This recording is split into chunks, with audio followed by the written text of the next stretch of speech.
Good morning, dear students. Today we practice to read the chapter Unity is Strength. Can birds be stronger than men? Discuss. Once a flock of doves flew far away from their home in search of food. Though they flew for miles and miles, they could not find anything to eat. Tired and hungry, they were flying over a forest. The smallest of the doves was so tired that he said to the dove king, "O king, please can we rest a bite?" "Oh, come, little one, be brave," replied the king. "We are sure to find some food some." So the little dove flapped his wings harder. He flew so fast that he found himself ahead of all the others. Soon he turned to them and said, "Come on, hurry up. I can see some food down there." The doves looked down and there they saw some rice scattered on the ground just below a big banyan tree. Who had scattered rice on the ground? "Come, my friends, let us eat," said the dove king. Together the doves landed under the banyan tree and began to eat the rice. Suddenly, a vast net fell over them. The doves were trapped in it. "We are caught," cried the king. "What shall we do now?" The next moment, they saw a big fat hunter coming towards them. He was carrying a huge club. "We must do something immediately before the hunter kills us," said the dove king. All the doves were struggling to get out of the net. "How can we save ourselves?" they cried.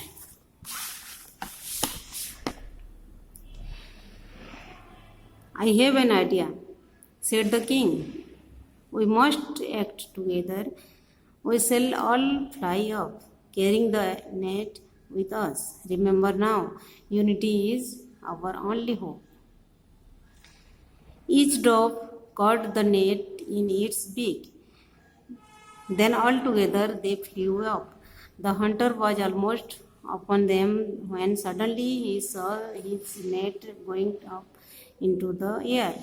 He was amazed to see the unity among of the doves in their effort to get away. He ran after them, hoping that the net and all the doves would soon fall down. The doves saw him running after them, so they flew high over hills and valleys and went far, far away where the hunter could not follow them. At last, the hunter grew tired and gave up the chase. What will the doves do next? When the dove king saw that the hunter was no longer following them, he said, "Half our troubles are over. Now we must fly to the hill near the city of temples. There lives my faithful friend, a little mouse. He will certainly help us. They will cut the net with his teeth and set us free."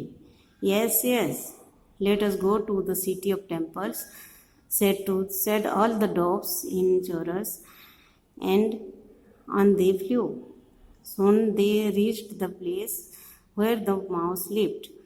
When the mouse heard the loud noise made by the flapping of wings, he was frightened and hid some himself at the far end of his house. But the dove king called out to him softly and said that he had come to ask for his help. The mouse looked out. He was happy to see that it was his friend, the dog king, who was talking to him. "We have been caught in a trap set by a hunter," said the dog king. "We cannot get out of this net."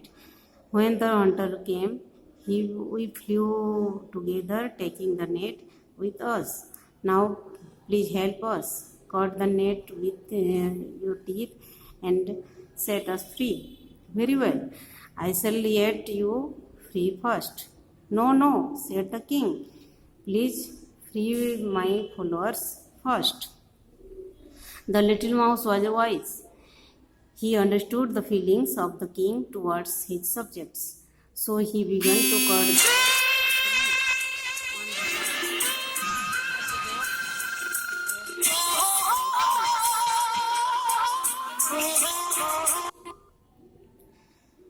And then, at last, the dog king was also set free.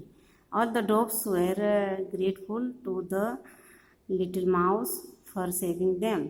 With a loud flapping of wings, they rose in the air and flew away. Thank you.